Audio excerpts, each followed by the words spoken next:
네, 여러분 기도 덕분에 휴가 잘 다녀왔습니다. 얼굴 좋아졌죠? 휴가 중에 미국에서 가장 큰 교회는 큰 교회, 유명한 교회 가서 예배를 드렸어요. 지난 주일에. 휴가인데 오면 안 되잖아요. 휴가인데 나타나면 안 되니까. 네, 그래서 이제 좀 보려고 갔어요. 예배 드리고 예배를 어떻게 드리나 좀 보려고 갔는데 예배를 드리면서 많은 생각들이 들었습니다. 마치 극장에 구경하러 온 그런 느낌이 들더라고요. 그래서 이거 심각하다. 그래서 좀 정신을 차려야 되겠다. 목회자로서 이대로 가다가는 이 미국이 예배가 지금 다 무너져 가겠다. 극장 문화도 다 무너져 가겠다. 이런 생각이 들었어요. 물론 저게 좋은 면도 있고 나쁜 면도 있겠지만 제 속에 드는 생각은 그런 생각이에요. 다시 정신을 차리고 다시 복음으로 돌아가고 다시 정말 이 예배를 회복해야 되는 이 마음으로 다시 목회를 해야 되겠다. 이런 생각이 들었어요. 제 없는 사이에 열심히 새벽 기도도 하시고 교회를 잘 지켜주셔서 감사합니다. 휴가를 열심히 보내고 있는데 김문건 집사님이 전화하셨어요. 은행에서 이제 마지막 우리 교회 계약 날짜가 내일까지예요. 내일까지 클로징을 해야 됩니다. 전화가 왔어요. 이제 환경 테스트는 통과됐고 교회 감정을 했는데 감정 금액이 너무 낮게 나왔다는 거예요.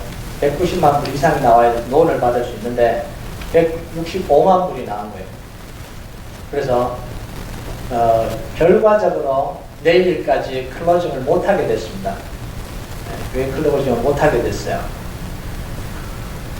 그래서 휴가에서 돌아오자마자 토요일날 긴급 회의를 했습니다.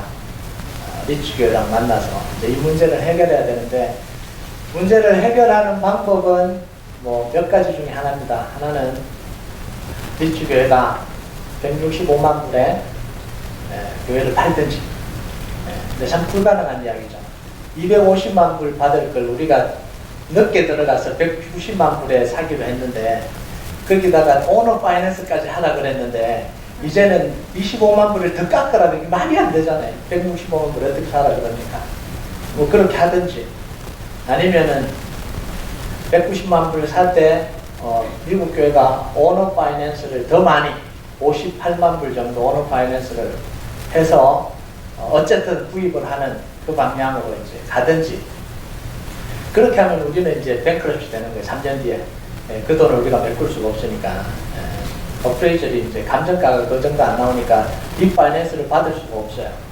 세 번째는 계약이 종료됐기 때문에 계약을 없던 걸로 하고 미국 교회가 커머셜에다가 팔면 250만 불 넘게 받으니까 우리와의 계약을 다 없애고 커머셜에다가 다시 계약을 종료하고 다시 계약을 하는 방향으로.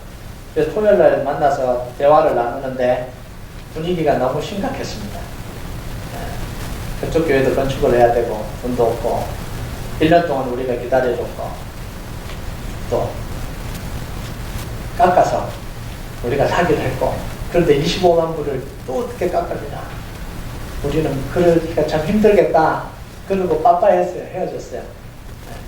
그리고 이제 미팅을 하고 연락을 주겠다고 그러더라고요. 자, 그런데가 중요한 거예요. 그런데 미팅이 끝나고 난 뒤에 연락이 왔습니다. 165만 불에 교회를 팔기로 했습니다. 할렐루야.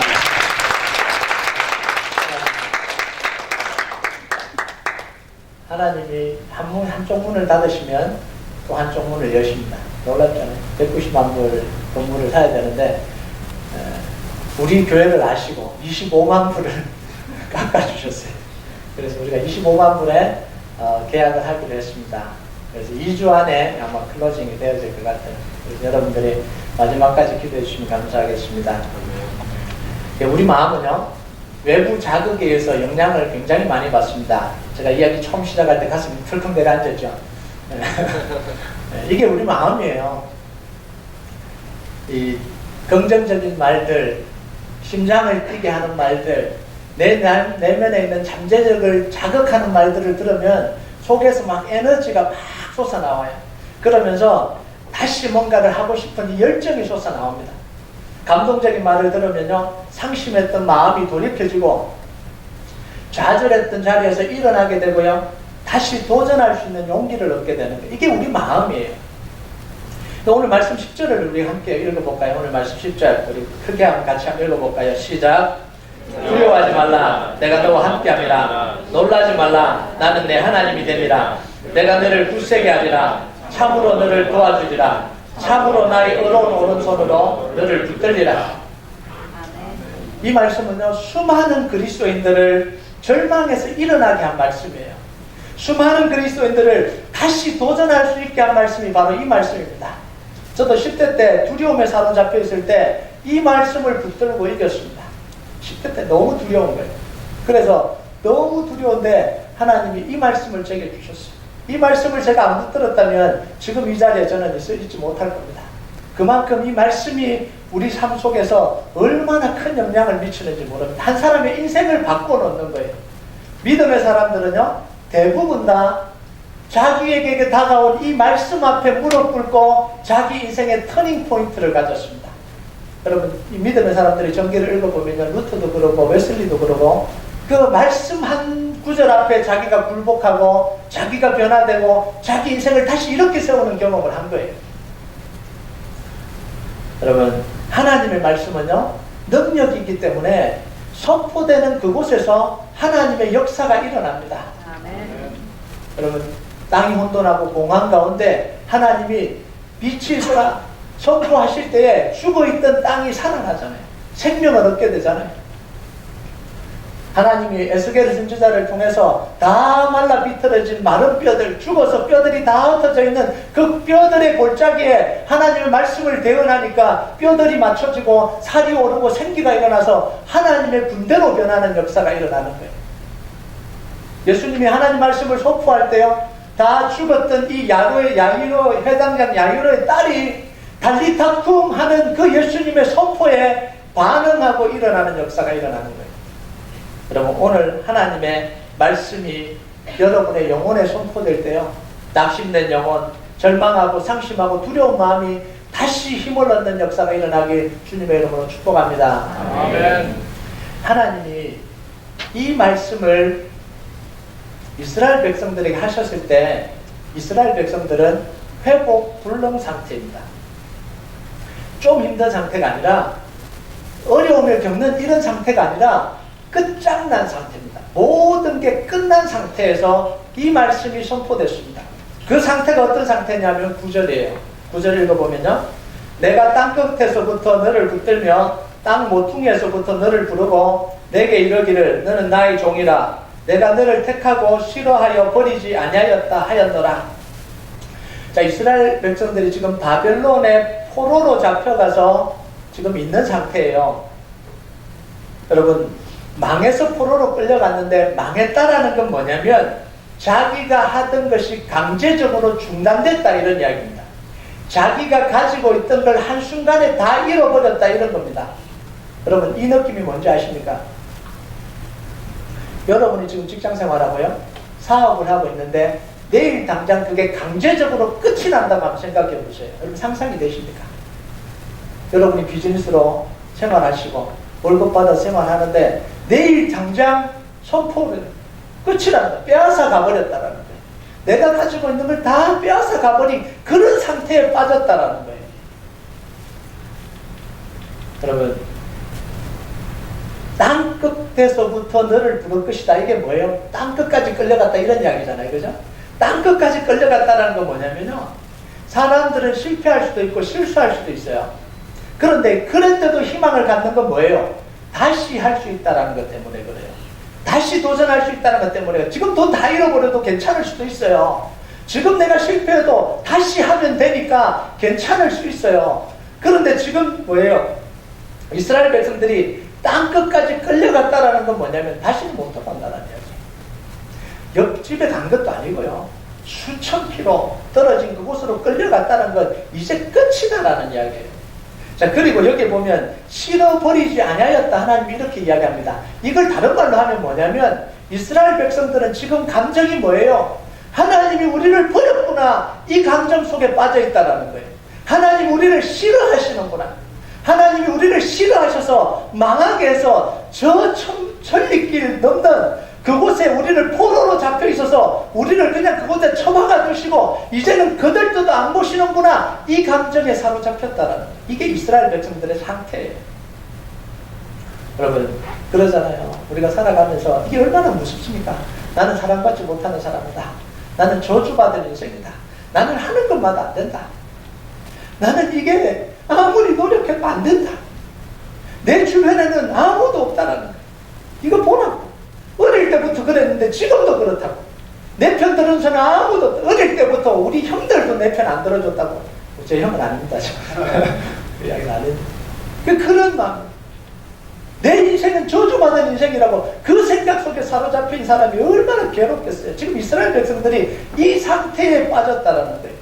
다 잃어버리고 회복 불능 상태에 빠지고 이 감정조차도 다 다운돼서 이제는 아무것도 못하겠다는 거예요. 이 상태에서 선포된 하나님의 말씀이 오늘 10절의 말씀이야. 두려워하지 말라. 내가 너와 함께함이라. 놀라지 말라. 나는 내 하나님이 됨이라. 내가 너를 굳세게 하리라. 참으로 너를 도와주리라. 참으로 나의 의로운 오른손으로 너를 붙들리라. 아멘. 이 위로의 메시지입니다. 격려의 메시지예요. 힘을 주는 메시지입니다. 자, 그럼 우리가 생각해 볼 게 있어요. 힘들고 어려울 때, 고통스러울 때 위로와 격려와 힘을 주는 메시지는 다 복음일까요? 우리를 위로해주고 힘을 주는 메시지는 다 복음일까요? 상처와 아픔을 위로하고 감정을 누그러뜨려서 마음의 평안을 주는 건 다 복음일까요? 오늘날 세상에 이런 메시지들이 넘쳐나요.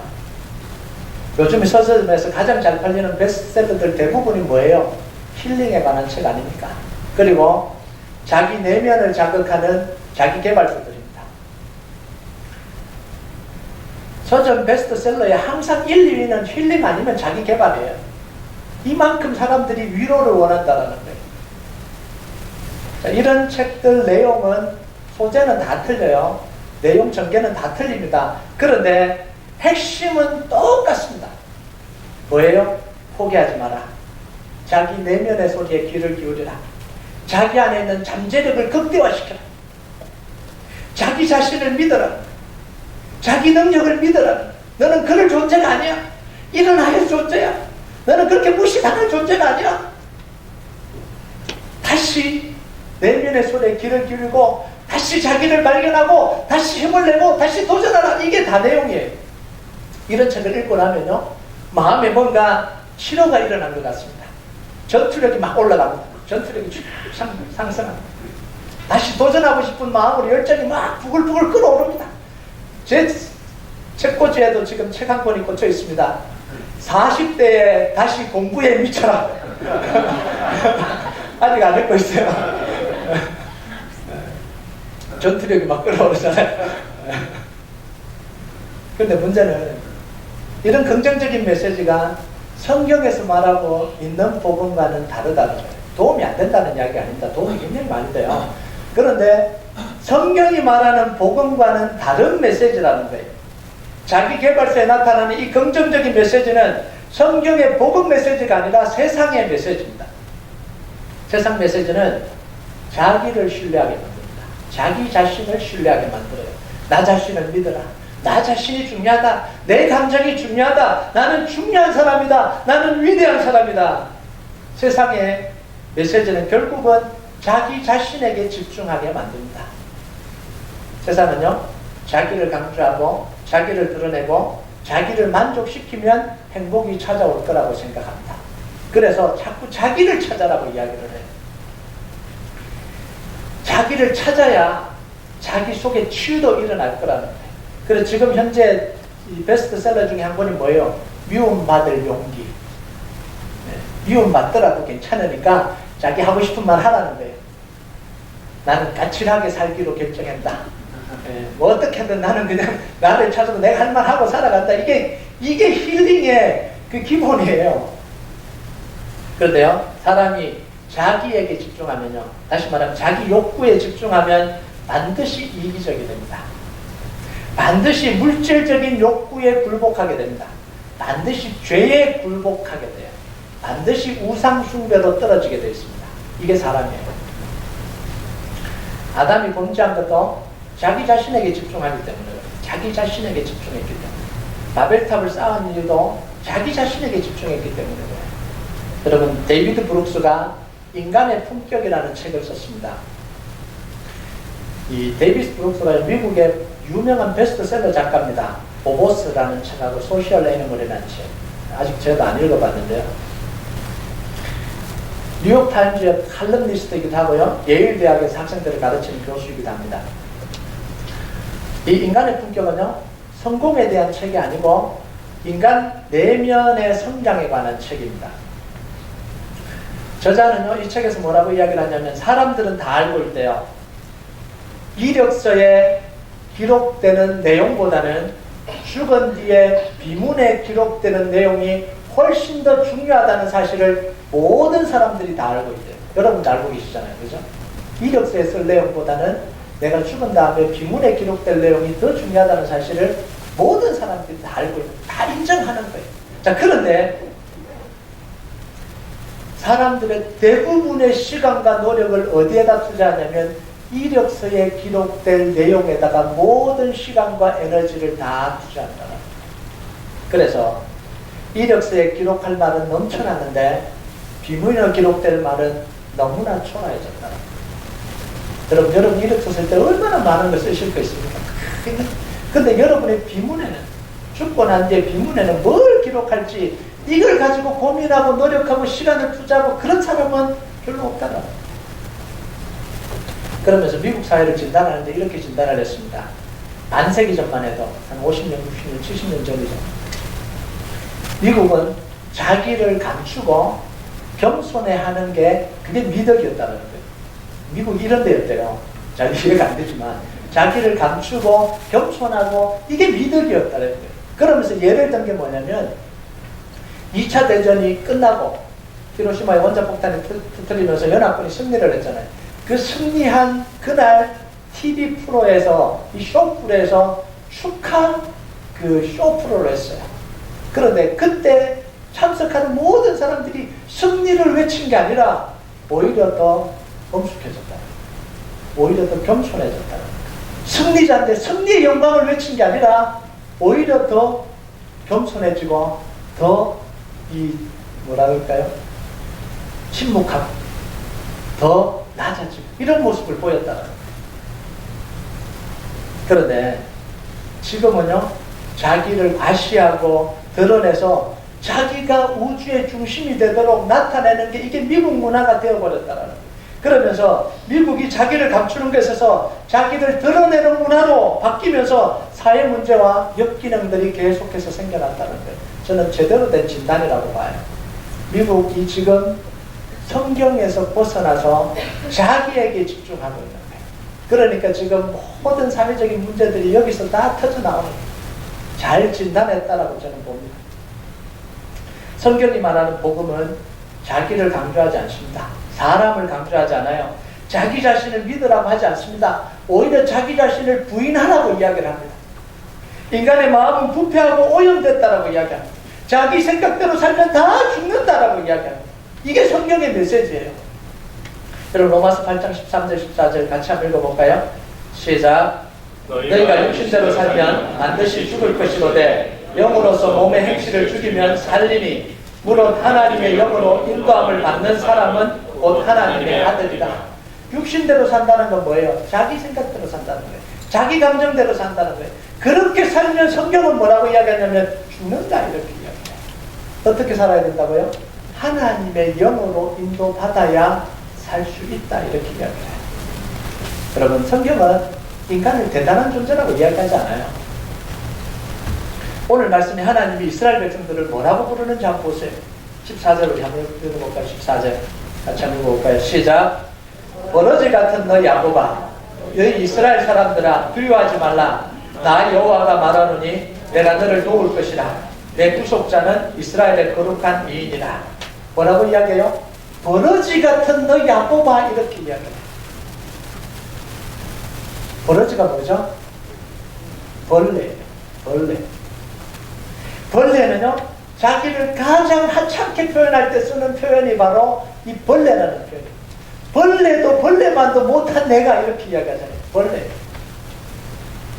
이스라엘 백성들을 하나님이 구원하신 건 이스라엘 백성들이 특별해서가 아닙니다. 대단해서가 아니에요.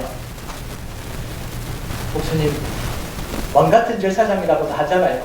거룩한 나라고도 하잖아요. 이건 나중 이야기. 하나님이 붙들어 주시고 난 뒤에 이야기예요. 지금 그 이야기는 다른 이야기입니다. 오히려 벌레처럼 아무런 힘도 없고요, 능력도 없기 때문에 구원을 받는. 하나님 이스라엘 백성들을 구원하기 위해서 어떻게 하셨습니까? 이스라엘 백성들에게 긍정적인 메시지를 계속해서 불어넣었습니까? 너는 하나님의 백성이야. 너희들은 잘난 사람들이야. 너희들은 이 포로로 잡혀있으면 안 돼. 너는 대단한 사람이다. 너희 내면에 집중해라. 너희 잠재들을 최대한 끌어올려라. 다시 도전해라. 그러면서 스스로 탈출해라. 그렇게 하지 않았잖아요. 하나님이 벌레 같은 이스라엘 백성들에게 뭐라고 이야기하십니까? 14절에요. 내가 너를 도울 것이다. 이렇게 이야기해요. 너희가 열심히 내면에 집중해서 너희는 중요한 사람이니까 열심히 해서 탈출하라 이렇게 한 게 아니라 내가 너를 도울 것이다. 이렇게 이야기해요. 내가 너희를 구속할 것이다. 이렇게 이야기합니다. 성경은요, 복음은 사람의 대단함을 강조하는 게 아니라 하나님의 위대하심을 강조합니다.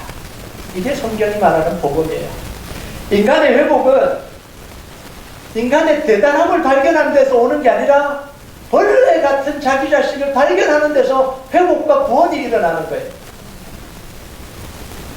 여러분, 복음은요, 내가 하는 게 아니라 하나님이 하시는 겁니다.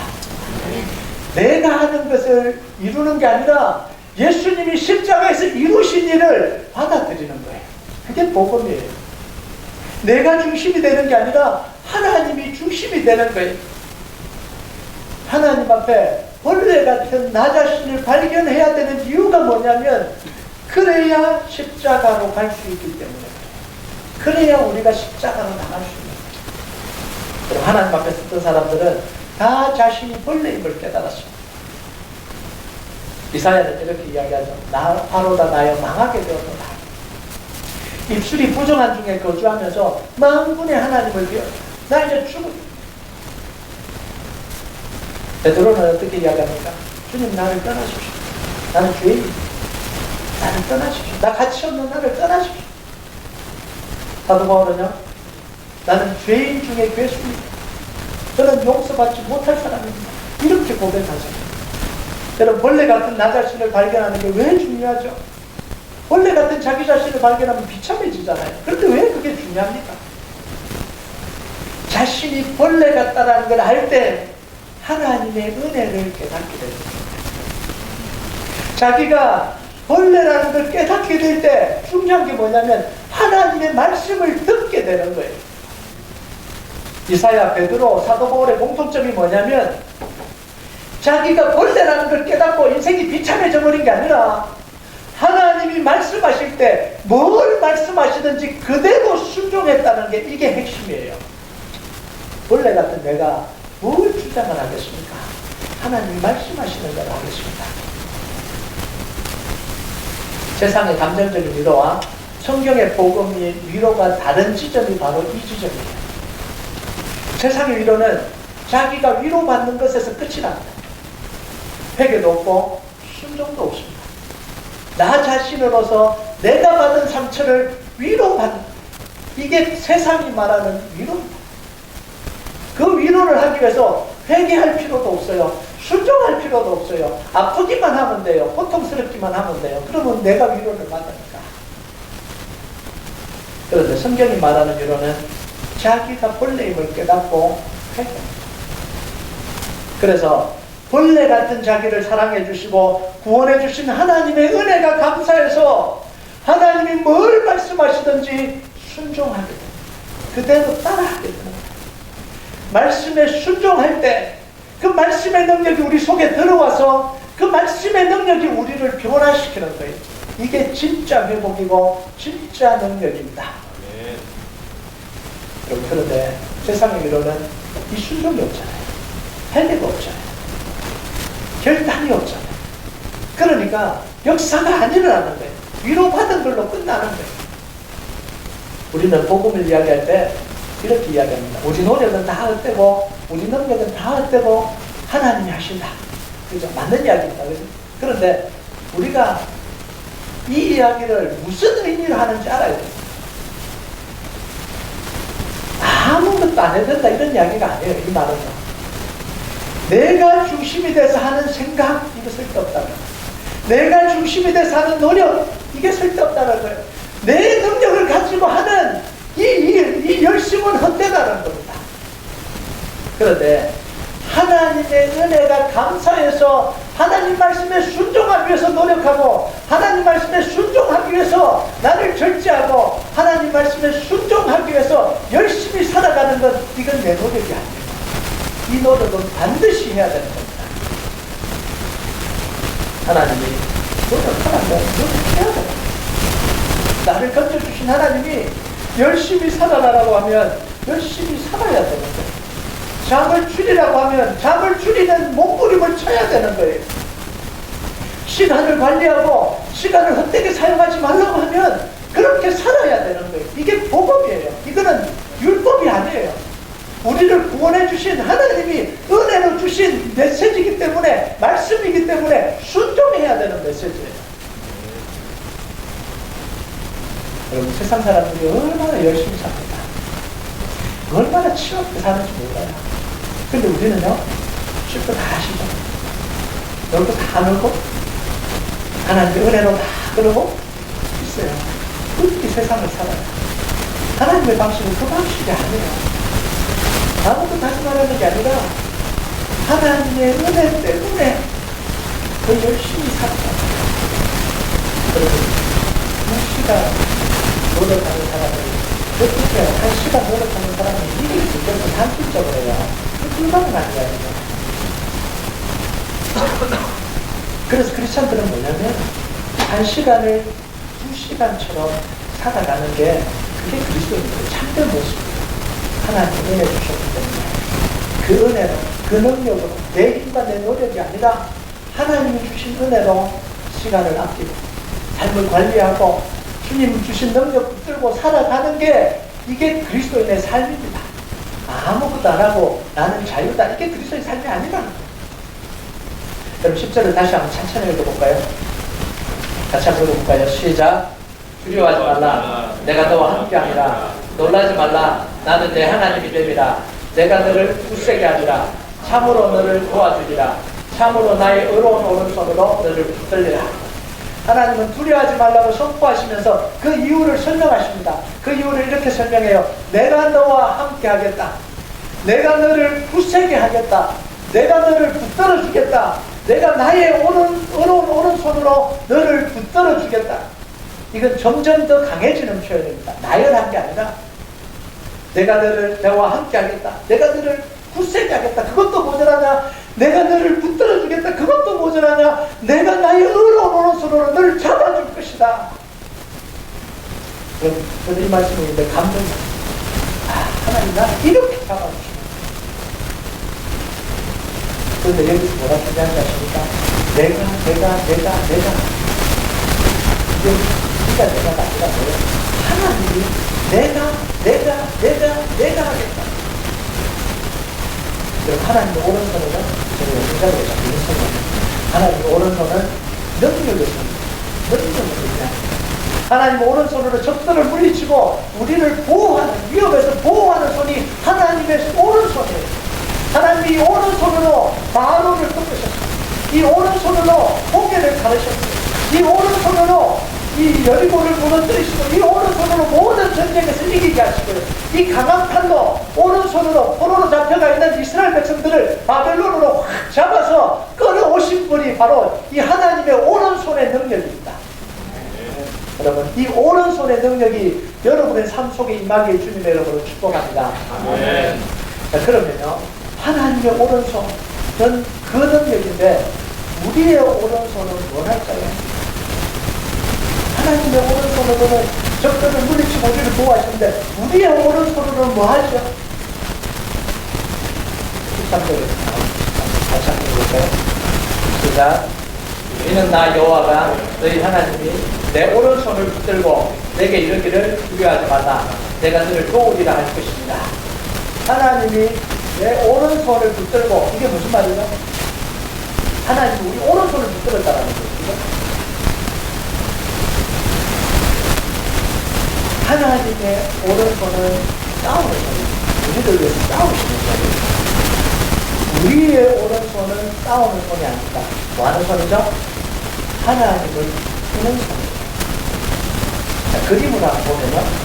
하나님은 오른손으로 우리를 위해서 싸우고 계시고, 왼손으로는 뭐예요? 우리 오른손을 붙들고 있다. 이런 표현 이해가 되십니다. 하나님은 능력의 오른손으로 우리를 위해서 일하시고 싸우시며, 왼손으로는 우리의 오른손을 붙들고 하나님이 함께 하신다. 이게 결혼식 할 때 아버지가 딸을 데리고 가는 모습이에요. 그렇죠? 원래 이건 되게 예식장이랑 거꾸로 들어가요.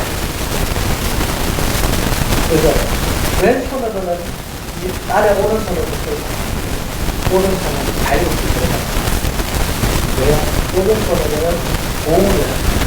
이게 오른손이에요. 여러분, 모든 사람에게 오른손은 싸우는 손입니다. 능력이에요. 자기 능력이에요. 자기가 뭔가 이루어야 되는데 이게 오른손에 있어요.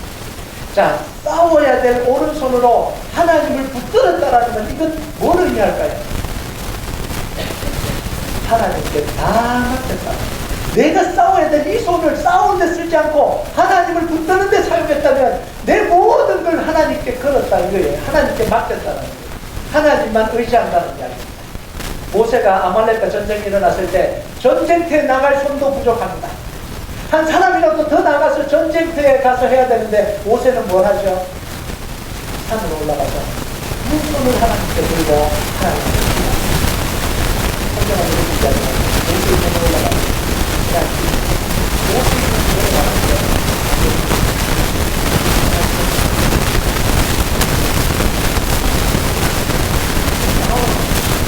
내가 싸우는 것이 내 두 손을 들어서 하나님을 붙들었다.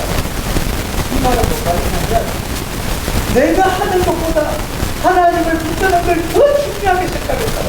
여러분, 누가 전쟁터에 전쟁이 났는데 이 두 손을 놔두고 전쟁터로 안 달려가고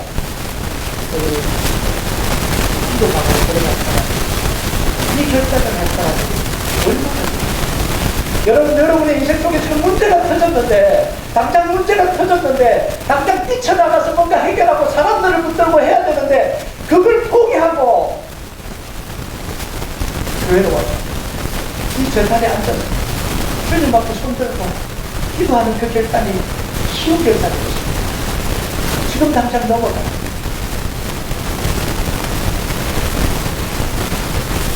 그런데요. 토요일날 일주일간 미팅을 끝나고 보내는데요. 나도 저번에 비교를 했어요. 이런 끝나고 이런 비교. 그래서 내가 다시 전화해서 제발 계약은 깨지 마라. 그렇게 부탁을 해야 되나?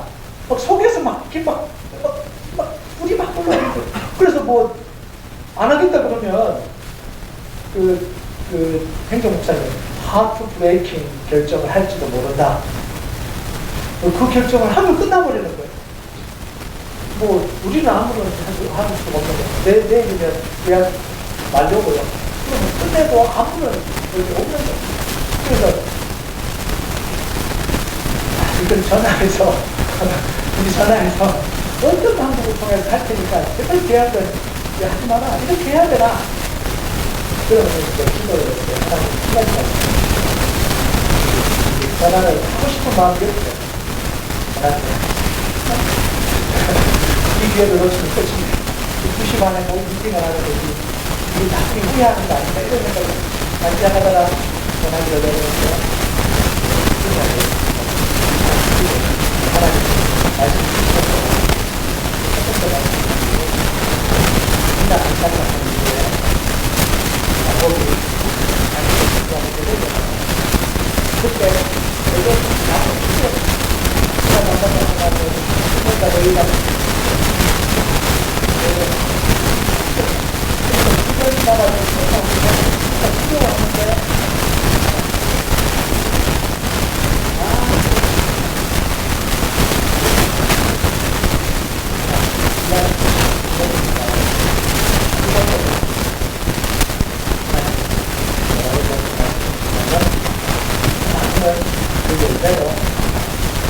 좋은 나무가 좋은 열매를 맺고 나쁜 나무가 나쁜 열매를 맺고 그러면 그걸 딱 바꿔놓으면 제가 안 하게 되거든요. 이 기회가 하나님이 함께 하시는 좋은 선택을 한다면 내가 굳이 좋은 교회라면 내가 굳이 인터뷰를 하지 않아도 그 결정을 하겠구나 이 생각이 들어요. 나쁜 열매가 나쁜 나무라면 아무리 해도 나쁜 열매가 나올 수밖에 없겠구나 그 생각이 든 거예요. 그래서 맡겨놓고 그냥 놔뒀어요. 그런데 한 2시간 뒤에 연락이 왔어요. 165만 대 하기로 결정했어요. 우리가 일할 수 있는 게 아니에요. 하나님이 하시는 거예요. 여러분 왜 기도합니까? 문제가 있어서 기도하죠. 잘 되기 위해서 기도합니다. 그런데요 실제로는 문제가 있어서 기도하는 게 아니고 잘 되기 위해서 기도하는 게 아닙니다. 하나님을 붙들기 위해서 기도하는 거예요. 하나님께 맡기기 위해서 기도하는 거예요. 하나님께 나아가기 위해서 기도하는 거예요. 여러분 우리가 문제가 없어도 하나님께 나아가야 돼요. 잘 되고 있어도 하나님을 붙들어요. 복음의 궁극적인 목적은요 행복도 아니고 성공도 아닙니다. 복음의 궁극적인 목적이 뭐냐면 죄인된 우리가 하나님께 나아가는 게 이게 궁극적인 목적입니다. 하나님을 붙드는 거예요. 죄인된 우리가 십자가 앞으로 나아가는 게 복음의 궁극적인 목적입니다. 행복도 아니에요. 우리가 삶이 성취되는 것도 아니에요.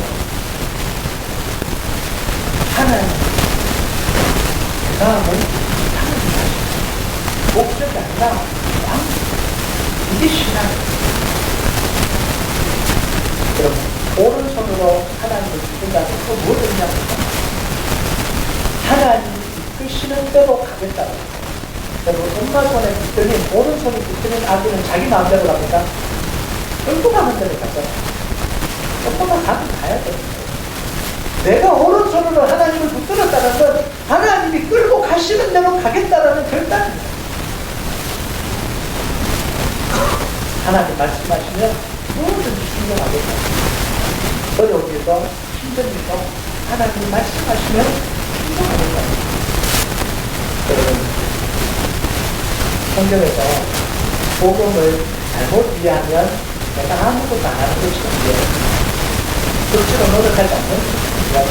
어떤 사람은 힘도 억지로 안 하겠다고 이야기해요. 억지로 은혜가 될 때까지 기다려서 은혜를 할까? 예배들 하나님 은혜 안 주시기 때문에 이건 예배가 아니야. 이렇게 생각하는 사람 봉사도요. 내가 정말 은혜가 됐을 때 봉사지 억지로 하는 게 이게 뭐가 봉사냐 이렇게 생각하는 사람들이 잘못 생각하고 있습니다. 그러면 복음이 아니라 자기 감정과 자기 생각이에요. 내가 하지 말아야 된다는 걸 아무것도 하지 말고 내 감정이 될 때까지 가만히 있고 이런 이야기가 아닙니다. 내가 중심이 돼서 내 생각대로 하지 말라는 이야기예요. 그런데 하나님 말씀하실 때에는 감정도 순종하라, 의지도 순종하라. 하나님 말씀하시면 왜 들어가요? 밤새도록 고기만 하잖아요. 이제 고기 너무 다 하셨었습니다. 근데 예수님 뭐라 그래요? 이야기합니다. 깊은 데로 가서 너무 밤새도록 수고하여서 잡은 것이 없지만 이 속에는 굉장히 많은 게 포함되어 있지 않습니까? 밤새도록 고기 잡고 난 뒤에 그물 다 씻었는데 또 던지라 그러면 던질 사람이 누가 있겠습니까? 던질 마음이 드는 사람 누가 있겠어요? 도망가버리죠. 안 하고 싶잖아요. 그런데 베드로가 뭐라고 이야기합니까? 내가 말씀에 의지하여 그물을 내준다. 그 말씀 때문에 감정도 의지도 다 끊겼습니다. 그러면 하나님의 역사는요, 우리 감정과 의지가 끊겨야 하나님이 역사하시는 거예요. 내 감정이 살아있고 내 의지가 살아있으면 그건 내가 하는 거예요. 그건 세상 복음이에요. 네가 하려는 거예요. 그런데 하나님의 역사는 내 감정과 내 의지가 꺾인 뒤에 하나님이 하시는 거예요. 하나님의 은혜를 받은 사람들은 하나님의 부르심 앞에 자신의 모든 걸 다 들여서 노력합니다. 여러분, 은혜를 가장 많이 강조한 사람이 사도 바울이에요. 그죠? 사도 바울이 노력을 강조하지 않았습니다. 가장 많이 한 말이 뭐예요? 은혜다. 자, 그런데 그런 사도 바울이 자기에 대해서 뭐라고 이야기하는지 한번 들어봅시다. 고린도전서 9장 25절 27절 같이 한번 읽어봅시다. 시작. 이기기를 다투는 자마다 모든 일에 절제하나니 그들은 썩을 승리자의 관을 얻고자 하되 우리는 썩지 않을 것을 얻고자 하노라. 그러므로 나는 다름질하기를 향방 없는 것 같이 아니하고 싸우기를 허공을 치는 것 같이 아니하며 내가 내 몸을 초복종하게 하면 내가 남에게 전파한 후에 자신이 도리어 버림을 당할까 두려워합니다. 사도 바울은 은혜니까 다 괜찮다 그러지 않잖아요. 뭐라고 이야기합니까? 내가 다름질하기를 향방 없는 것 같지 않는다. 제대로 달린다는 거예요. 싸우기를 허공을 치는 것 같지 않는다라는 거예요. 내 몸을 날마다 초복종시킨다라는 거예요. 왜냐하면 내가 전파한 후에 내가 버림을 당할까봐 두려워서 그렇다는 거예요. 저는 이 말씀을 읽으면서 목회자로서 느껴지는 게 이겁니다. 사도 바울은 날마다 복음을 전하면서 사람들에게 생명을 주고 회복을 시켜주고 하나님 말씀을 선포하고 그러면 사람들이 살게 만들었습니다. 그런데 사도 바울이 지금 뭘 고민하죠? 사람들에게 말을 해서 변화시켜놓고 자기에게는 그 말씀을 적용하지 않아서 자기가 무너질까봐 몸부림치고 산다라는 이야기예요. 제가 하루에 한 번은 설교를 합니다. 새벽 기도까지 합니다. 얼마나 많은 말을 쏟아냅니까? 얼마나 하나님의 이 믿음과 역사를 선포합니까? 일어나라 다시금 기도하고 다시 하나님을 섬기자. 여러분이 그 넘어져 있는 곳에서 하나님이 함께 하신다. 그렇게 선포해놓고 저희한테는 그 말씀이 적용되지 않으면요 저만큼 비참한 사람이 어디 있겠어요. 그러니까 몸부림치고 살 수밖에 더 하나님을 붙들고 살아갈 수밖에 없는 그런 존재가 바로 우리입니다. 하나님 오른손의 능력을 의지하는 사람은요 아무것도 안 하는 사람이 아니다. 내 중심의 노력을 포기하고 하나님의 부르심을 이루기 위해서 노력하는 거예요. 하나님의 사명을 감당하기 위해서 기도하고 하나님을 붙드는 거예요. 하나님이 시키시는 일을 위해서 절제하고 참고 인내하는 겁니다. 여러분, 이런 분들이 제일 불행합니다. 목사님, 요즘은 제가 삶이 너무 편해서 기도가 안 돼요. 기도할 게 없어요. 기도하려고 해도 잘 안 돼요. 그런데요, 정말 기도할 게 없습니다. 여러분의 사명은 여러분이 하나님을 위해서 하는 일은 여러분의 인생은 잘 될지 모르지만 여러분이 지금 고민이 없을지는 모르지만 여러분에게 맡겨준 하나님의 사명을 위해서는 기도를 안 합니까? 하나님이 내게 맡기신 그 일을 위해서는 기도 안 합니까? 여러분, 내가 편해서 기도 안 하겠다라는 건 뭐냐면 나는 사명하고 상관없다 이런 사람이에요. 여러분, 여러분이 가지장인데 여러분 인생이 편하든 안 편하든 여러분에게 맡기신 영혼은 누가 변화시킵니까? 여러분의 능력으로 변화시켜줍니까? 기도 안 하고 하나님의 능력 안 붙들고 어떻게 그 일을 섬길 수가 있어요? 교사로서 봉사를 하면서 내게 맡기신 영혼들을 내가 그 영혼들을 위해서 말씀을 가르치는데 기도 안 하고 하나님을 붙들지 않고 어떻게 그 일을 감당합니까? 우리에게 능력이 없어. 내가 아무리 잘 살아도 내 인생이 아무리 잘 돼도 그걸 가지고 영혼을 변화시킬 능력은 우리에게 없습니다. 제 인생이 아무리 잘 돼도요 그걸 가지고 기도 안 하고 무릎 꿇지 않고 강단에 설 능력은 없는 거예요. 우리가 기도하는 이유는 뭐냐면 잘 되기 위해서가 아니고 하나님을 붙들기 위해서 하나님을 붙들어야 되니까 사명 감당해야 되니까 내 인생을 살아야 되니까 그래서 하나님 앞에 무릎 꿇는 거예요. 내 능력이 아니라 하나님의 능력을 얘기하지. 기도하고 준비하는 거야. 기도하고 노력하려고 기도하는 거야. 하루를 잘 살기 위해서 기도하고 하나님의 능력을 구하는 거야. 그러면서 하나님을 부르는 거야. 여러분, 이번 한 주도요, 하나님의 부르심을 위해서 열심히 달려가기 위해서 하나님의 능력의 손을 붙드는 그런 축복이 될 주님의 이름으로 축복합니다. 우리 같이 찬양하도록 하겠습니다. 찬양하는데, 하나님 우리에게 너희는 두려워하지 말라. 지치지 말라. 쓰러져 있지 말라. 네가 하니까 지쳐. 네가 하니까 두려워. 네 마음대로 하니까 깨지는 거야. 하나님 우리에게 말씀하시는 근데 하나님 뭐라고 하냐면 하나님을 보라. 너 오른손으로 휘젓고 다니지 말고 그 오른손으로 내 손을 붙들으라고 이야기하시네. 오늘 이 찬양을 하나님 앞에 올려드리고 고백했습니다. 보라 너희는 그동안